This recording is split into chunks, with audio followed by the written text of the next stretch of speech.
વર્ષે સરપંચની ચૂંટણી થાય છે. ગ્રામ પંચાયતના સરપંચ અને સભ્યો મળીને ગામના કાર્યોના ઠરાવો કરે છે.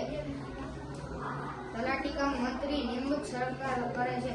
તલાટી કમ મંત્રી ગ્રામ પંચાયતના વહીવટી વડા હોય છે. ગ્રામ પંચાયતના કાર્યો ઘર નંબર આપવા, ઘર વપરાશ અને પીવાના પાણીની જાળવણી કરવી, ગામના રોડ રસ્તા બનાવવા, ગામના રસ્તાની સફાઈ કરવી અને ગંદા પાણીનો નિકાલ કરવો, ગામમાં દીવાબત્તીની વ્યવસ્થા કરવી, ગામમાં આરોગ્ય વિષયકની જાળવણી કરવી, ગામમાં મિલકતની જાળવણી કરવી, ગામમાં પ્રાથમિક શિક્ષણ સહિત જાગૃત અને ફેલાવો કરવો, ગામમાં જમીન દફતરની જાળવણી કરવી, ગામમાં જન્મ મરણનું રજીસ્ટર નિભાવવું.